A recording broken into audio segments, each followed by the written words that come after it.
Welcome into the GT Counter podcast where we celebrate 10 Horn Weekend, baby. Today, November 18th, the 10-year anniversary of Nick Saban's "They ran through our ass like shit through a 10 horn" speech when referencing the Georgia Southern game. So we celebrate that here at the GT Counter podcast, just like El Elastico, things of that nature. So my name's Tyler. That's Grayson. G, what's up, dude? Hey, what's going on, Ed?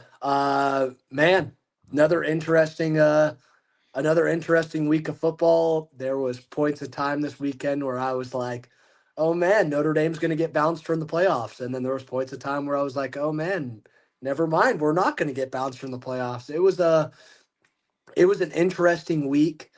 I think everybody was praying that Ole Miss would drop a game this weekend and make everybody's lives better, but unfortunately, one bad call and DJ Lagway, the two of them could not figure anything out. So what a shame. Yeah, I thought Ole Miss was trying to lose there for a minute. They were down 4 in the fourth quarter, right? Yeah. I mean, Man, you almost lose to Florida, and then your running back gets SEC Player of the Week. I'm not really quite sure how that works, but I mean, Florida's whatever. only showing up against ranked teams at the moment. They beat Texas. They played Georgia tight. Yeah. They freaking get obliterated by Kentucky, and then they show up randomly for Ole Miss. Like, huh? Yep. Nothing about Florida makes any sense at all. But that's neither here nor there because they're 3-7 and not doing anything And this year. and insert Tennessee this week. So good luck, Tennessee. You moved up 3 spots to get dumped out of the top 25 when you lose to Florida this Saturday. I Good could luck. see it happening too. I really could. Um, Well, where do you want to start? Last week, the playoff release, which just happened right before we came on the air. I guess we'll preview the next week last. But last. where do you want to start? Playoffs or last week? Let's start with last week. It was an interesting one. It was.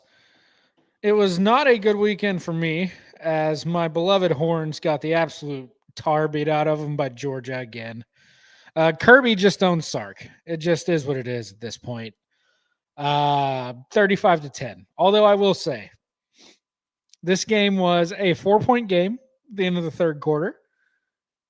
Georgia was about to punt the ball. And then we get SEC refs giving a Mickey Mouse review to let Kirby think about it on 4th and 1.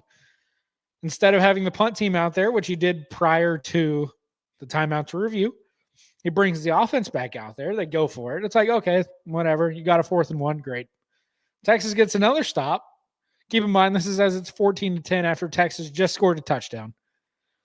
Texas gets another stop. It's 4th and 5. Colin Simmons, your best player on defense, jumps off sides. Can't have that. Can't have it. Jumps off sides. And of course, Georgia scores on that drive. So it's 21-10. But you're like, you know what? There's still 14 minutes left. You go down to get a score. You get a stop. You get a score. See where it leads, right? Yeah. And then Kirby kicks an onside kick just to twist the knife that little bit. Defense is gassed. They got to go right back out there. It's another touchdown. 28-10. At that point, your ball game is over.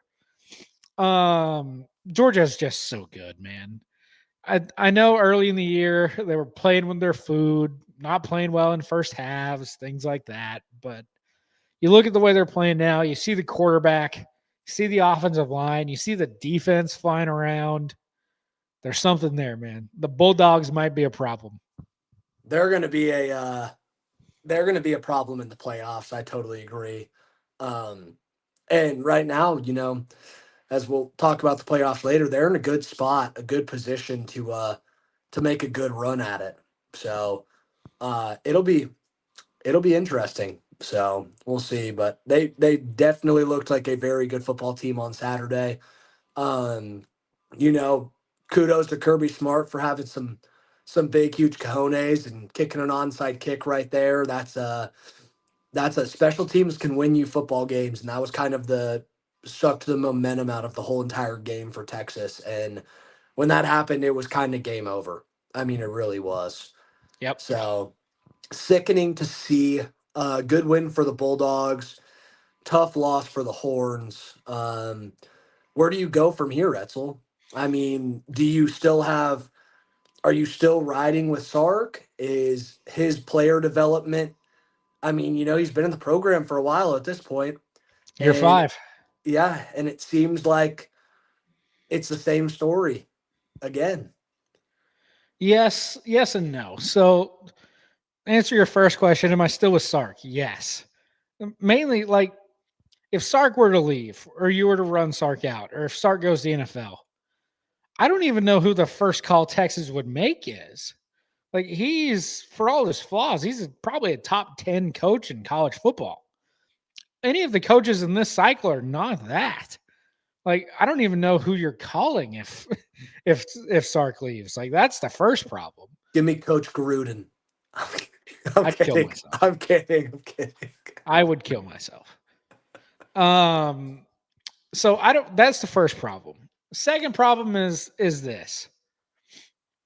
In the SEC there's been this little circle of doom that's emerged. I'm sure you saw the picture. Yeah. Texas cannot beat Georgia. Georgia Mhm. cannot beat Alabama.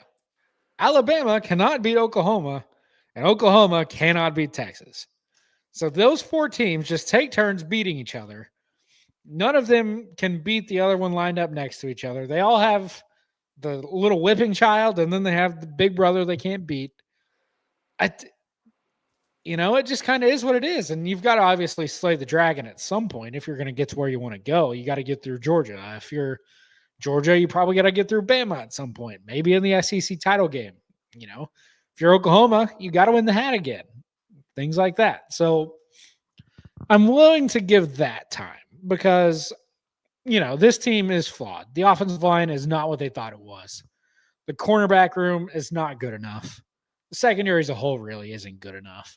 So I'm willing to give them a pass and say, look, Sark didn't, maybe he overvalued what they had. Maybe they missed on some portal guys, things like that.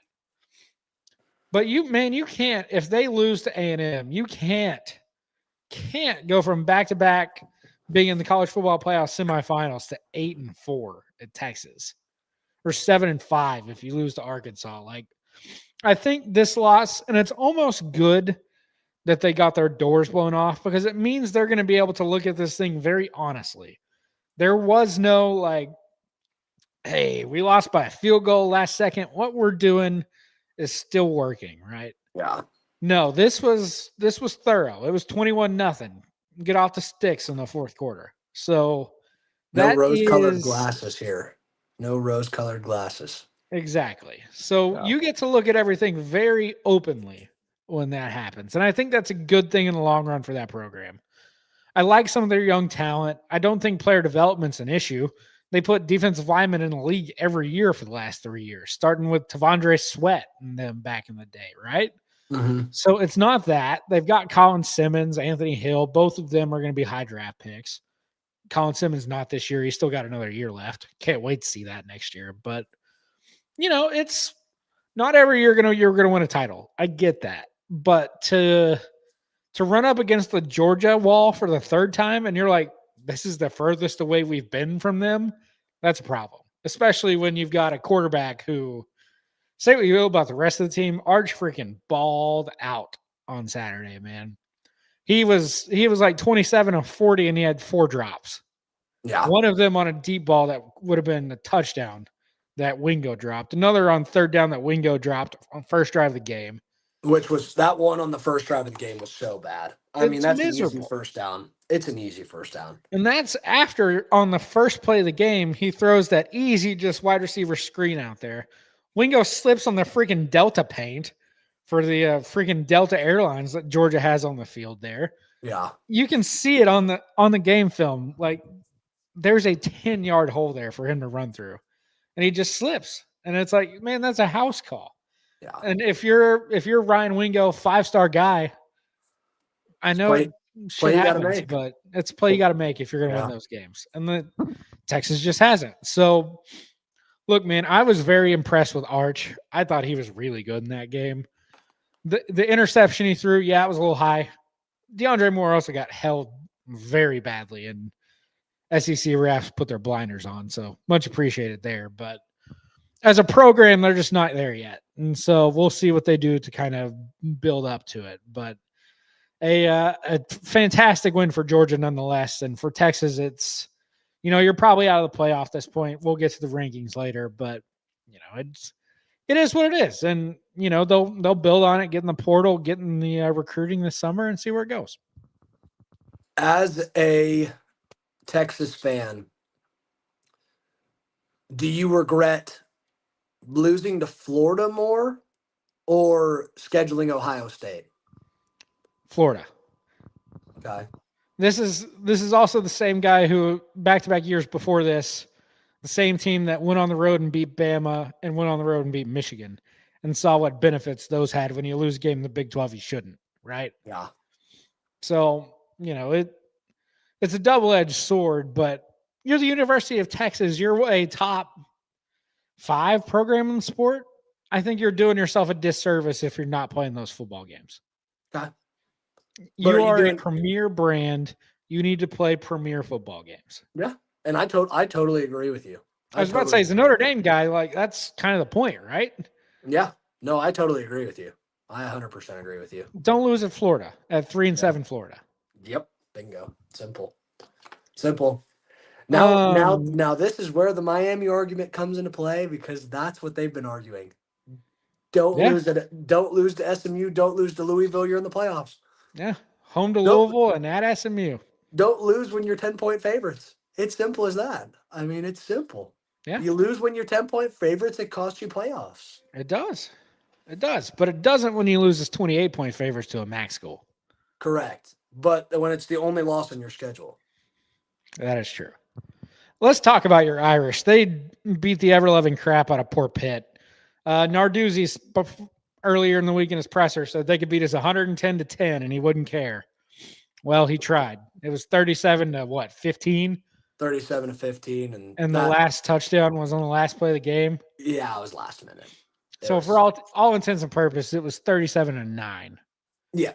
It was bad. Beating. It was bad. Yeah. They didn't stand a chance. Notre Dame's defense really came out and looked like the Notre Dame defense we probably expected to have all year. Yep. Biggest take out on this game was that Notre Dame played man coverage for the majority of the game for the first time all season instead of rolling into this zone shell that they've been running that they've been getting absolutely beat to death on. Chris Ash is swallowing his pride and says, you know what? Maybe we should run the blitz. Maybe we should run man-to-man coverage because we have great cornerbacks and great safeties and lead all of FBS in interceptions. Maybe we should run man-to-man. Maybe we have the best cornerback in all of college football and he can cover their best receiver one-on-one. As long as we bring pressure and don't let them sit back there and rush 4 like we did against Miami. The Pittsburgh's quarterback was on the run the whole entire game, it felt like, which, to be perfectly honest with you, that guy is awesome to watch. Like, yes, he did not have a great game, but he was scrambling his balls off in that game, like avoiding tacklers. I would love to see the stat line and the amount of missed tackles Notre Dame had on that guy. Because he was just, he's evasive as all get out. He can just, it was kind of incredible. And then Jeremiah Love did Jeremiah Love things, and CJ Carr. The worst part about this game, watching it, is Notre Dame wins by 3 possessions, and CJ Carr played bad football. Yeah, he didn't play well. He throws an interception on a bubble that it's one of their only touchdowns for the game. They scored 1 touchdown on offense all day. Yeah.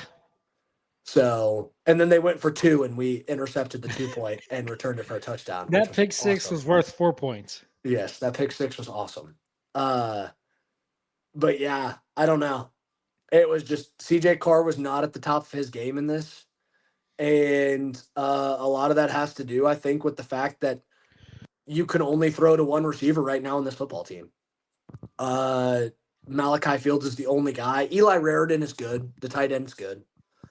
But Malachi Fields is the only guy that gets open right now. And it doesn't look like Jaden Greathouse is going to be coming back anytime soon. Marcus Freeman came out and said, we're going to sit him out the next 2 weeks so he's playoff ready. I hope that doesn't come to bite us in the ass because he hasn't played in 7 weeks. But yeah, we need him to come back and play.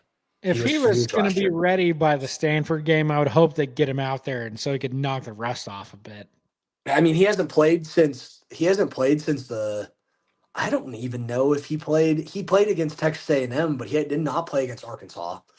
So he hasn't played in 7 weeks at this point in time. Yeah. Need a So game for him to kick the rust off of things and make sure everything's working and all that. yeah, which I'm gonna be honest with you, Ed. That Stanford game, a little bit worrisome. Oh, stop it. It's the 10:30 Pac-12 after dark game, Ed. It is. That's the scariest slot on the topic. But you got I to mean, remember, this is Stanford, and this is Stanford, not 2015 Stanford. but Stanford beat Florida State when Florida State was still projected to be pretty good in the 9:30 slot, and they That is beat the true. piss out of them. Yeah. Stanford only wins at night.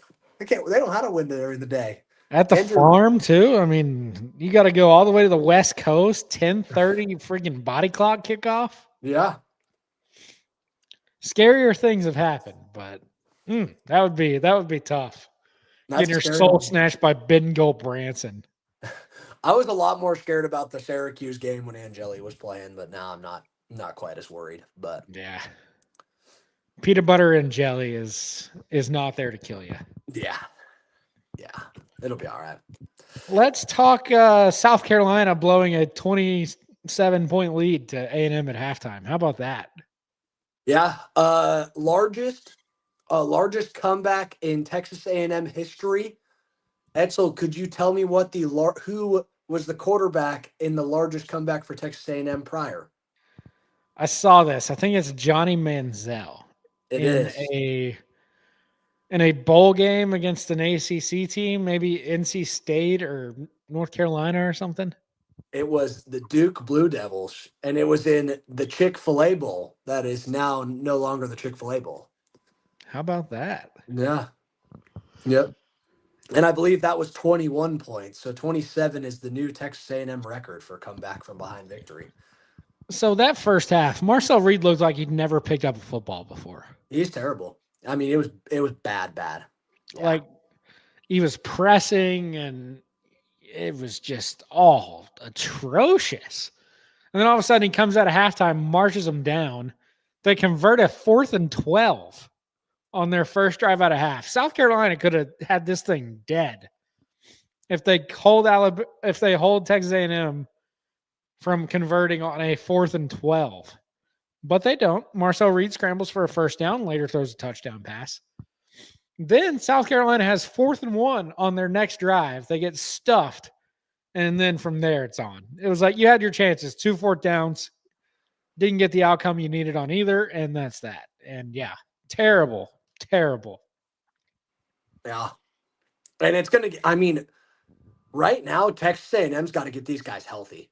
Mario Craver banged Yep. up pretty good. Don't know if he's playing.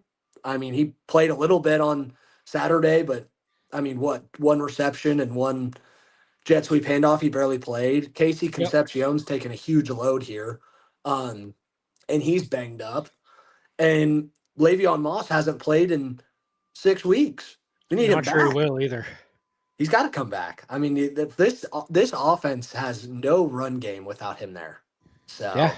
very much so one dimensional if he's not playing. You do have They get Samford this week. and you do have Emmitt Smith's son on the team still. So you That is true. you get yourself a little EJ Smith back there, but he don't do much. No, he's not his father. Definitely not his father. Definitely not his father. How about Navy just beating USF at home, knock USF out of the playoff? Good for Navy. Yeah, High scoring game too. That was fun. I was under the impression that if you played a service academy, it was a given win after Notre Dame played Navy last week in Twitter, but apparently it wasn't a given win, and Navy decided they were going to come out and hand South Florida the paddle. So that was cool. It was a belt indeed. USC beat Iowa at home. USC was down 21-10 at halftime, scored 16 unanswered points in the second half to get a win in the pouring rain of Los Angeles. Good win for USC. Kept their season alive. That's a huge win. Iowa's eliminated from playoff contention in full now, and USC has a lot of life going into the Oregon game this weekend. Things could get weird. Could get interesting if all of a sudden USC's there at 9-2. Yeah, Could get interesting. I don't have much else from that game. Lemon and Lane, the two USC receivers, are absolute freak shows. Absolute freak shows. big time. OU beat Bama at Bama. Did not see that one coming. Actually, I did. I said it could happen. I am a ball knower. Thank you. Did not foresee it happening with Bama getting 3 turnovers and outgaining OU by 200 yards. Did not see OU winning that type of football game. I was telling you all this last night. If I watched that game, now knowing what I watched, I would not take OU again in a rematch. I think Bama missed a lot of stuff offensively. Ty Simpson was late with the ball, missed a couple reads. He had some wide open, like Bama was just cooking OU with these deep ends, like these deep crossers. And OU had no answer because they were playing outside leverage and all that fun stuff. And Ty Simpson just missed. He was either late, he missed, didn't get the protection. Bad. But OU won this game because their kicker is good and Bama's is not, as seen by him chewing out his long snapper prior to halftime. See that? Yeah, I saw that. Bad look by that kid. But Bama throws a pick six, which OU returns 80 some odd yards. Yep. They get a big punt return that set them up for points. Like there's a world where Bama wins this game by 20, but instead they lose by 2. So this OU offense did not move the ball well at all. John Mateer is still struggling, and this Missouri game gets a little bit extra interesting next week as Robinson and Blaylock are both out. And the 5-star running back from Carl Albert has redshirted and entered the portal. And you're going to see Jaden Ott as the starting running back on Saturday for the Sooners. So could get really interesting to see. And they're going against Ahmad Hardy, who just ran for 300. Yeah. And Bro Perbula, who is somehow back after having his foot face the wrong direction at Vandy. Yep. Sounds like he's going to play this week. So a lot of dirt and a lot of ankle rape. Yeah. Some icy hot, things of that nature. Just rub it on, baby. Throw a little ice on there. He's good to go. Absolutely. Sounds like he's going to get the good hydrocodone right before game time. Maybe shoot him up, baby. Shoot him up. Boy up. Yeah. Georgia Tech almost lost at Boston College. Wild game there. BC, I didn't think they had that effort in them, so good for them for showing up. As Bud Elliott commented earlier, BC, otherwise known as Booty Cheeks, is just a really just piss poor football team. And my biggest concern right now after watching Georgia Tech is this defense is horrible. Their defense is god awful, and I pray they don't make a playoff somehow. I pray they don't win the ACC because they might get 70 points hung on them by anybody in the playoffs. Because some competent offense hangs 80 on them, yeah. I think you'll see a competent offense hang 80 on them when they play Georgia in rivalry weekend. That game gets weird though, although it's in Mercedes-Benz this year, so a little less weird, but nonetheless. This defense sucks. Yeah, it does. Speaking of terrible defense, the Baylor Bears. Utah ran the ball for 380 yards against the Baylor defense. 8.9 yards a carry. Oh, you're telling me that Baylor in week 12 still can't stop the run? I would have never known. Baylor had 563 yards of offense, ran 92 plays. Sawyer Robinson threw it for 430 yards, and they lost by 27 points. Yeah, I'm telling you, you're going to have trouble beating Utah if you don't make Devin Dampier throw the football to you. I mean, if you just let Ficklin run wherever the heck he wants to run, it's just GG's. Dampier was 6 of 13 passing the ball. 6 of 13.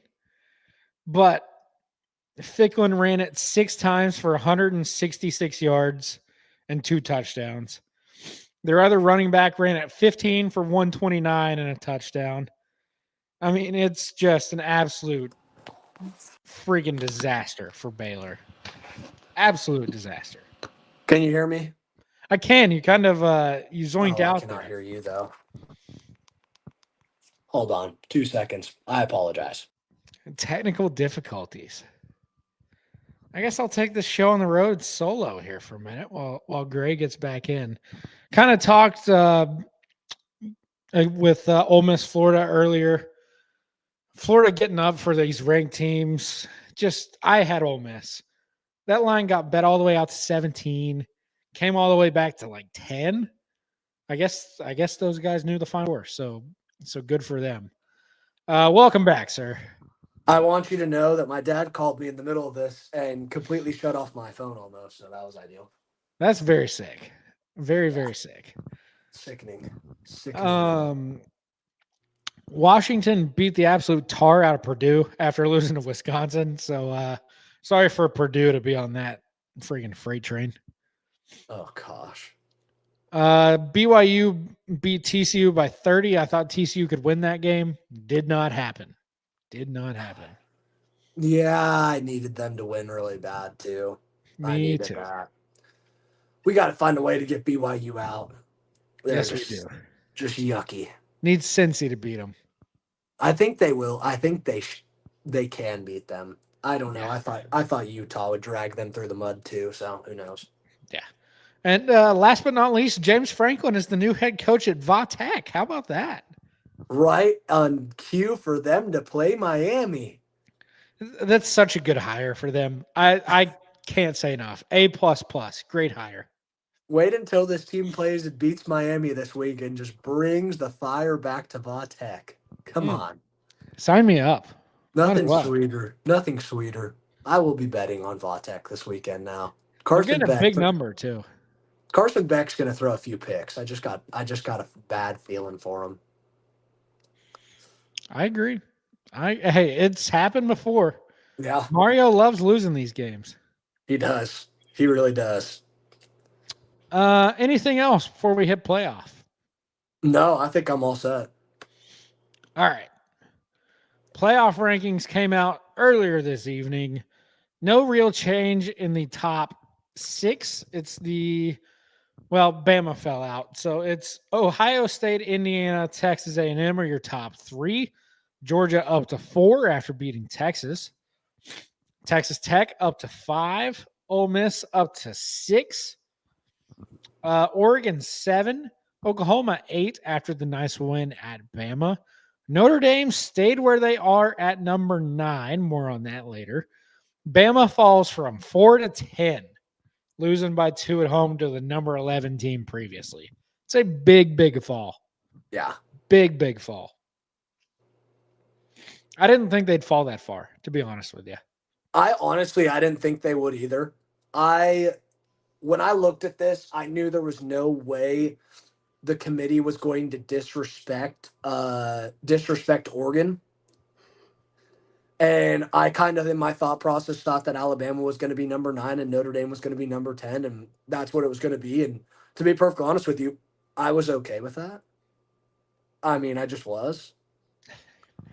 But you're telling me, looking at this, that if Texas would have won on Saturday, that in essence, Georgia would have been the team bumped out and not Notre Dame is what I'm looking at.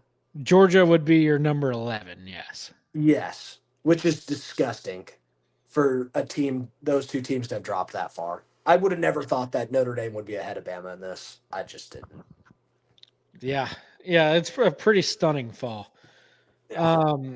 BYU 11, Utah 12, Miami sneaking around 13, not all that far out of it.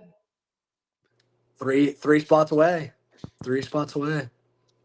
It's getting to the point where they might be close enough for head-to-head to matter. Yeah. Which is concerning. I think we'll see. I think Go ahead. I think if Notre Dame wins out, they're not going to move. So I agree. I think the committee's not going to kick Miami in over Notre Dame. Otherwise, they would have already done it. I don't think they're. Probably. I don't They think started too far apart for them to flop. Yeah, I don't think you're going to blue ball the fan base. They Genuinely, did to Florida State, but that was a little bit a different circumstance. as long If as CJ Jeremiah Carr's Love leg stays attached, we're in good shape. Yeah, if we saw Jeremiah Love get injured and he was out for the season, then it'd be like, okay, I could see Miami jumping Notre Dame. But and knock on wood, unless that happens, I mean, surely not, hopefully. But yeah. Vandy 14, USC 15. They're right there too. Georgia Tech 16. Texas all the way from 10 to 17. Losing by 25 will do that to you. Still the highest ranked 3-loss team. But at 17, I think they're too far back to matter in this thing. A lot of stuff can get weird. They're going to need it too. Yeah. You need Ole Miss to lose. You need OU They're to too lose far this ahead weekend. to matter. You need Texas would need Alabama to lose. They would need BYU to lose. Yeah.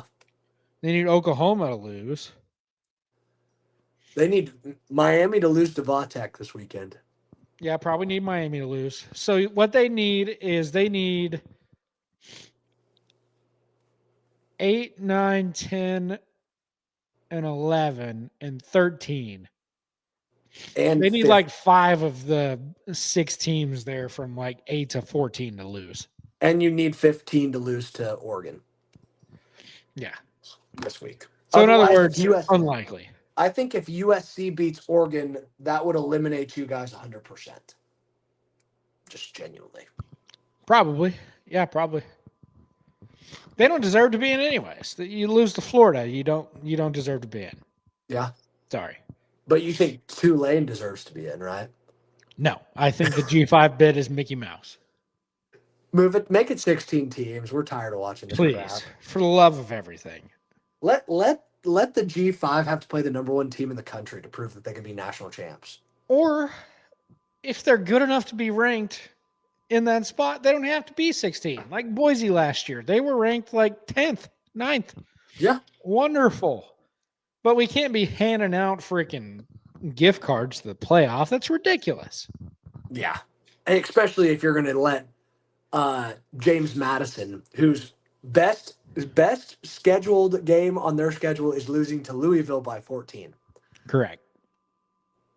Just disgusting. Yeah. Michigan's at 18. No real movement after beating Northwestern at the gun. They play Ohio State in a couple weeks. Win that game, we got action. Yeah. 19, Virginia, fraud. 20, Tennessee, fraud. Yeah. 21, Illinois, fraud. 22, Missouri. Keep an eye on them this weekend at OU. Yeah. 23, Houston. How about that? Go Cougs, baby. 24, Tulane, fraud. 25, Arizona State, fraud. Sam Levitt transferring. I was about to say, did I see news that Sam Levitt transferred today? Keep an eye on Miami and Texas Tech, allegedly. That doesn't surprise me at all. 2 teams with the biggest bags in the country. Yep. Well, 2 of the biggest. There's some with comparable. Yep. That is your top 25. I have an issue with a lot of the frauds at the bottom, but beyond that, Illinois is not going to factor in the playoff. But congrats on your token ranking. Yeah, I would agree. The bottom is I feel like it's so hard to rank the bottom of this. And some of these teams are going to whittle their way out anyways. You know, Virginia's due to lose another game at some point in time. I'm just glad we're finally getting these ACC schools the heck out of here. The ones that do not matter. Georgia Tech's been trying to eject themselves too. Yeah. Haynes King just won't allow that defense to quit. Yeah, I need these ACC teams to lose because I do not want to see a freaking crap show ACC team somehow make the playoffs. That's not Georgia Tech or Miami. I mean, those are the only 2 teams in my eyes that would deserve to get in. And Miami lost twice to an unranked team. But as yeah, double-digit favorites. double-digit favorites. Yeah, correct. Not good. But the Miami fans will tell you we beat Notre Dame head-to-head, so it doesn't matter what our losses look like. True. So, yeah. Well, let's put it to you this way this week. Of the teams that are 7-10, pick one that's not going to make the playoff. 7-10. Oklahoma, no questions. I think they have, of 7-10, they have the hardest schedule remaining. Yeah. So Do they have the best win out of that group? Probably not, because Bama beat Georgia at Georgia. Yeah. Yep. But OU beat Bama at Bama. Yeah. I think the Georgia wins better. I really do. Agree. I I agree. really do. Just for sake of being different, I agree it's going to be Oklahoma. Would it be all that shocking if Bama lost at Auburn at night? New quarterback playing or Jackson Arnold? Could be Ashford again, maybe. I think Ashford could give them some trouble. I think that Auburn defense is pretty dang good. It is very good. And Yeah. the only time the Iron Bowl is close is when it's at Auburn. And this game is going to be a night game at Auburn. That game is going to get weird. Yeah.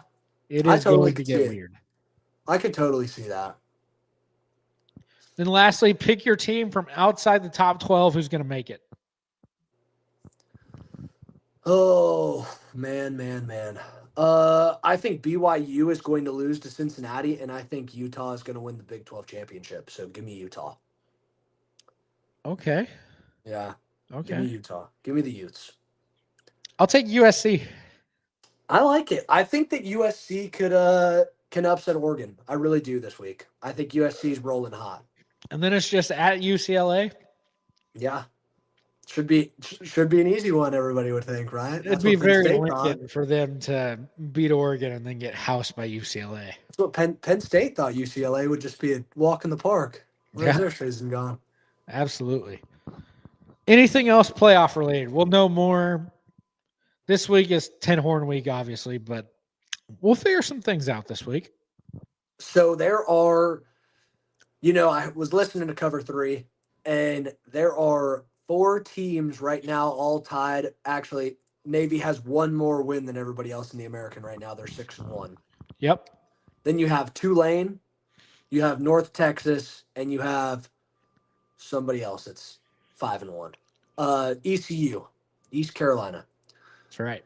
4 teams that are ranked or that are all there. Which of those 4 teams is making the college football playoffs? Because I think the American will get the shoe in over James Madison all day and tomorrow. Would it shock you if it's UNT? No, I like UNT. Number 1 offense in the country, points per game at least wise. Yeah, they score the piss out of the ball. Yeah, I wouldn't mind UNT. Something tells me that Dark Horse Navy is just a weird team, and they have a chance. And get this, so the playoff rankings come out before the Army-Navy game. Yep. So Navy could be in the playoff and then lose to Army. Correct. How about that? My question of the day, though, if you're Navy, you make the playoffs, are you playing your starters against Army with a chance that Blake Horvath could get hurt? I think if you hooked all of them up to a lie detector test, they would tell you that the Army-Navy game is more important than a first-round playoff game. Fair enough. Hey, I don't know if I could disagree with them. No, I love it. Yeah. Anything else? We ready to get to the slate that is at hand? Yeah, let's rock the slate. All right. Nothing really good tomorrow night. We got Maction. Nothing really good Thursday night. Friday night, Hawaii at UNLV, a Mountain West loser leaves town game. UNLV is fraudulent. Give me Hawaii. Etzel. I can't do it. Give me UNLV by 1 million. Oh, by 1 million. Yeah, they're leaving the island, man. You can't root for them. That's true. They're off the island. If this game was on the island, Hawaii would be double-digit favorites for this game if they were on the island, but they're not. True. Give me the over, though. 64.5. Yeah. Who's getting a stop in that game? Rainbow Warriors like to score, baby. That they do. Saturday at the ballpark at Wrigley, we've got Minnesota at Northwestern. Go Ghosts. I don't think they win this game, though. No. I am interested in this total. 40.5 seems kind of like an interesting number. High or low? Yeah. It depends on what Minnesota can do. I mean, if they can't score, I like the under. I kind And of like the under. they haven't been able to score. I like the under a lot. Yeah. They've been struggling. Missouri at Oklahoma, Saturday at 11. They're in Norman. Missouri, a 7.5-point underdog. Give me the points. Wouldn't be shocked if Missouri went outright. Yeah, I think the points are easy here. 7.5 seems like a whole lot. It opened up at 9.5 and it's dropping early. Get it while you can, because I think this line's going to get down to about 5.5 before the week's over. If not anything else, just because in college football, a lot of it, and you're a cover 3 guy, you know this. Yeah. You know, Chip's always team. Wouldn't it be hilarious? And wouldn't it be hilarious as after OU beat Bama, Missouri walks into Norman and beats them? Yeah. I mean, my boss is a huge OU fan, season ticket holders. And he said the same exact thing to me. He said, now you look at me. It doesn't matter what happens in the rankings tonight or where OU's ranked. We got to win 2 more football games. And he's like, and in classic OU fashion, we'll lose to LSU, guaranteed. And I was like, you should be more worried about this week. But yes, you are right. In the most heartbreaking, terrible fashion, like 3 second-half interceptions and fumbles and a Hail Mary. Yeah. Oh, yeah, it could get really ugly. Rutgers plays Ohio State. I expect that one to be equally ugly. No, thank you. 31.5 seems like a lot of points for Ohio State to cover. I don't know. Maybe no Carnell Tate. Maybe no Jeremiah Smith. Yeah, something tells me that seems like a lot of points. Give me a Rutgers on the points. Ohio State also has no incentive to blow Rutgers out here. No, they're probably just going to get up 4 scores and chill. So I could see like 31-7. That's a cover. Yeah, there's no reason to blow them out. Yeah. Louisville goes to SMU. SMU still alive in the ACC technically. Home favorite here, just 2.5. I like the Ponies. I think Louisville loses. Vibes seem real bad around Louisville. Give me vibes SMU. are low. The vibes are low in Louisville right now. Yeah. I like SMU to cover the spread this week. 2.5. Me too. Miami at VT. We talked about this one earlier. I think VT can kind of make this one uncomfortable. Wouldn't be shocked. Yeah. I'm with you on that. I think if anything you're playing here, I think the under is probably pretty good. 48.5 seems like a James Franklin ran defense at Vautech potentially. Yeah, I think it could be interesting. Yeah. Only mention this game for one reason and one reason only. So Charlotte, I almost said Chattanooga. Charlotte goes to Georgia this week for their 10-horn game. Kirby Smart is a favorite of more than 38 points, is 0-15 against the spread. Georgia has 43.5-point favorites this week. You gonna take Charlotte? No. Give me the over 52.5. I kind of like the under. Really? I could see Georgia just being up like 31-0 and just parking the bus. Give me Georgia, just beat them by 1 million. We'll battle here. There we go. Next up on the list, we keep going down and down and down and down. There's a lot of crap this week. Holy cow. 10-horn weekend, baby. Kentucky goes to Vanderbilt. Vandy's just a 9.5-point favorite at home. Kentucky can do this. Vandy's not good at blowing teams out. Kentucky can absolutely do this. Yeah. I don't disagree. I like the under, that being said. Yeah. Oh gosh. I like Kentucky with the points. 9.5. I'm thinking Well, upsets. I'm thinking a lot of upsets this week. I just got a feeling. I got a feeling stuff's going to get weird, and Vandy's going to throw themselves out of the chances of making college football playoff this weekend. well, we got a good chance for one here. USC at Oregon, 9.5-point spread. Um, If land I me, called USC to get in the playoff, I'm going to call them to get an upset yeah, here. yeah, land at money line. Screw it. Screw it. The money, it's good value. Plus 290 is really good value for this game. Yeah, Make yourself even money on the spread, though. yeah. 9.5 points. That's good value. Arkansas at Texas. Texas either wins this game by 30 or they lose.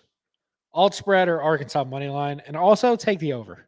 Yeah, 57.5. Yeah, Taylor Green is a freak show, and this Arkansas defense is Swiss cheese. Notre Dame is playing host to Cuse. No Angeli, 35.5 on the spread. Whew, big number. I don't ever bet on these games. Whatever the Notre Dame team total is, though, is what I would bet over. Okay. Michigan goes to Maryland. Better not get tripped up before the Ohio State game. Loxley just got a vote of confidence for next year. I don't think Maryland wins, but I could see this game being closer than they would like. Do you like the under here? 45.5? Oh, yeah. Like 21-14. Yeah, it's going to be ugly. It's going to be ugly. Yeah, I'll take that. Pitt at Georgia Tech in an ACC elimination game. This is what we're after. Get some of the freaking fraud boxes out of here. If I'm going to be wrong in this game, I'm going to be wrong with GT finally losing a close game. I'll take Georgia Tech. I don't love it, though. I'm intrigued on this game a little bit because, to be perfectly honest with you, and as a Notre Dame fan, I hate to say this, I don't think Pittsburgh's that good. They also kind of mailed it in last week, but yeah. Yeah.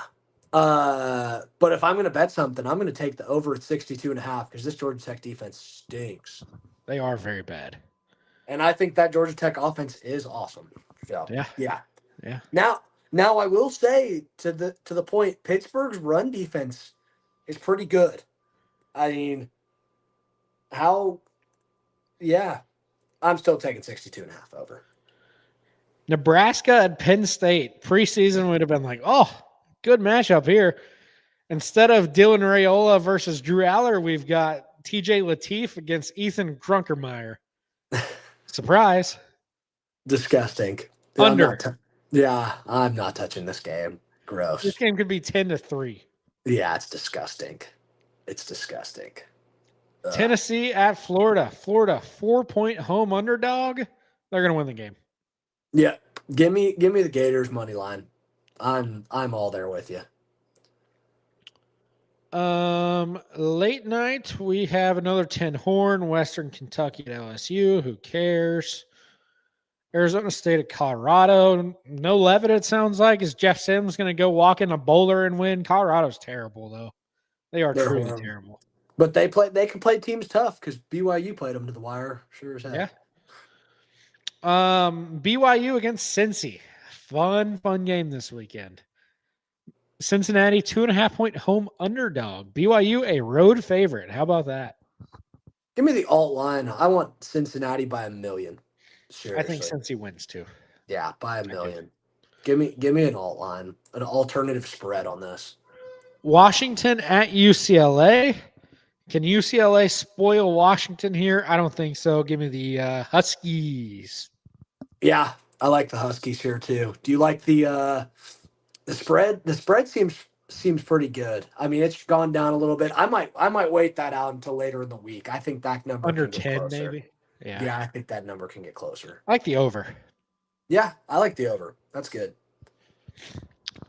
That does it for our big games. We've a lot of 10 horn this week, my guy. That kind of limits our options. It is 10 horn week, and we are feeling it. Yeah, it's a lot of crap this week. I mean, ain't much. That's for dang sure. Absolutely.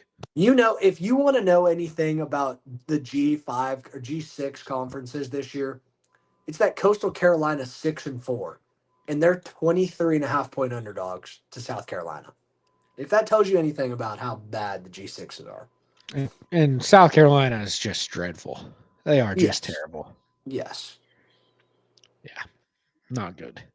No. Anything else that we've missed in the world here, the sports world or otherwise? Here, a lot going on these Mm, days. But you'll be in a wedding this weekend. I will You be are in a in wedding that, this correct? weekend. I am. I am. Are you the best man, or are you somewhere down the line? I honestly have no idea where I am. I know I'm not the best man, though. I believe Jaren's brother is the best man. Oh, Yeah. good. So no speech for you. No speech, thank goodness. As far as I know, no speech. Hopefully, no speech. Well, you might have enough alcohol. You can wing one, but I wouldn't. I wouldn't wish that on you. I would have been writing one for the last month and a half. I'm more of a preparation guy. I did see on Facebook you got to speak to some oil and gas people. Good job, Yes, bud. I did. I did. I had a little bit of a good little meeting today with some CPAs and some oil and gas people, and we talked tax credits, and it was something. It was real boring, I'm sure, for anybody else that doesn't know what's going on, but they thought it was entertaining, so I was like, cool, whatever. Hey, whatever pays the bills, all right? Yeah, bingo, I've bingo. been getting all of my meetings done this week. That way, next week I don't have to deal with anything. Thanksgiving week, it's going to be a cluster. So Oh, I'm banging out all of my. I've got a event tomorrow. I've got a happy hour on Thursday. Like I'm getting everything done this week. That way, next week I can coast on into the holiday. I have a sickening schedule because I got Friday off this week, and then I come back and I didn't take Monday off. Should have just taken the Monday off. Bad mistake. Yeah, I'm gonna work Monday, and then I'm taking Tuesday, Wednesday, Thursday, Friday off next week. So I'm only coming back to work one day, which is just Why real poor, didn't you take the Monday? You're going to just be poor, violently hungover and jet lagged. just poor judgment. I'm not quite sure. I'm not quite sure. Poor, really poor judgment. Um, but point being made, I took Tuesday off. I'm playing golf on Tuesday. That's big. Um, yeah, I'm working on finding my father-in-law a new driver for Christmas that's not going to break the budget. There we go. So hopefully I can find somebody selling a Titleist driver on. He only likes Titleist clubs. He only plays Titleist. Oh Um, wow. Oh wow. so I'm hoping I can find a Titleist driver on Facebook that's not going to hurt me. Good Um, luck, brother. yeah, I'm not looking. Don't worry, I'm not pulling up one of He those needs to get in 600. the Callaway family. I told him that. I told him. I told him. Yeah. Those the Paradigm, the AI Smoke, like golly, those are good drivers. I can get one of those paradigms for $183, the triple diamond, which I is that's love a that's the exact driver I have. I freaking love it. It's on a yeah. string right now. I can I mean, I swing as have hard as I want at it, and it's just yeah. That hammered. the AI smoke changed the game for me. I just hit driver as smooth as I've ever hit it in my life. Well, because you were in those crap PXGs, and that was Yes, bad for you. correct.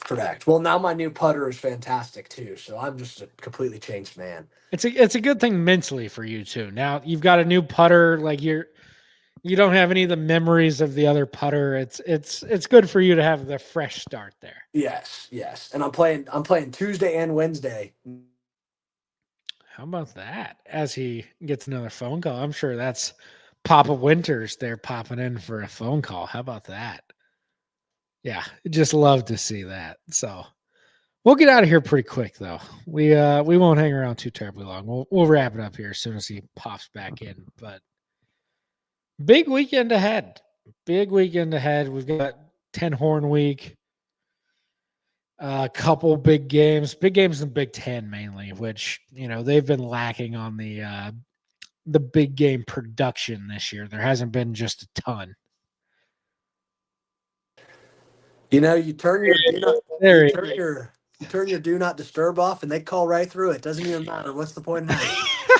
I mean, goodness it, gracious. it popped up that message. It said, "This person is on Do Not Disturb. Would you like to call anyways?" Yeah. Yes. It immediately went to voicemail, and they said, "Yeah, we'll call again. No worries." Let's run that back one more time. Yeah, try again. Try again. Goodness gracious. Unfreaking believable, man. Well, where do what do you have lined up Tuesday, Wednesday? Where are you playing? That's the real question. What courses are we at? I think Tuesday I'm going to run just a small thing at Guthrie. Okay. Are you working Wednesday? Unfortunately. Oh, that's so tough. Wednesday, I'm playing Squaw Creek out in Fort Worth. So, Really?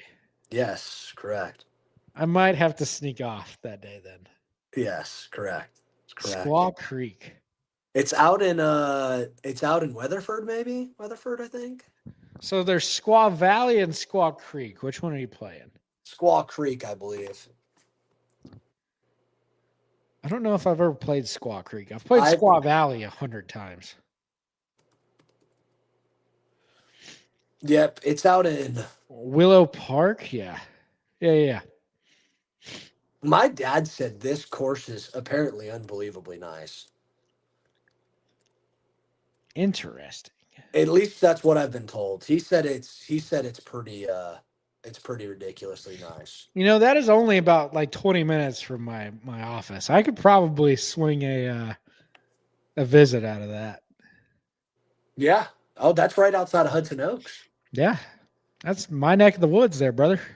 Yeah. I'll call my dad and tell him that you want to play. I'll let him know. We can go to that sports bar out there that we went to last time we played Sugar Tree. Remember that? Yeah, that sports bar is fantastic. Good little bar. Good Is little that bar. oh, that's where they usually play up at a Wester Ranch. OST's fun. I've played there Yeah. several times. That's usually where they play. They play that Thursday night scramble there during the summer all the time. Oh yeah. But he said that they were getting tired of playing a Westie because they love to play Thursday nights, but people keep cheating at the scramble because it's Oh nine no. holes. It's 9 holes, and people are coming back saying they shot 10 over every single time. A disaster. And he's just like, I'm tired of playing in this and people shooting 10 under. So on Thursdays they started going to Squaw Creek instead. They started cheating on a Wester Ranch. And they How went to about Squaw that? Creek instead.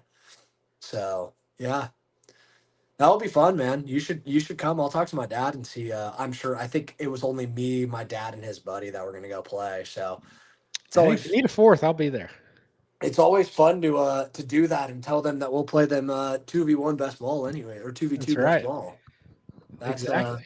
that's the adventure. Yeah. So Absolutely. I'll find out what time my dad got a tea time at, and I'll let you know. Good deal. Yeah. Good deal.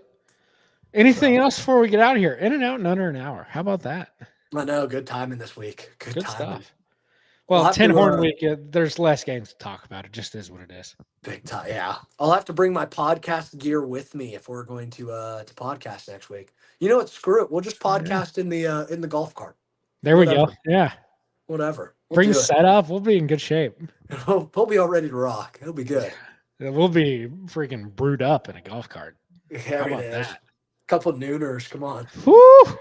Come on now. Speak my language. Yes, sir. All right. Well, let's go ahead and get out of here then. Appreciate everybody listening as always. Big week next week, Thanksgiving week. Schedule will be up in the air. We'll figure it out. But until then, enjoy the weekend. Have a good time. Be good. Peace out.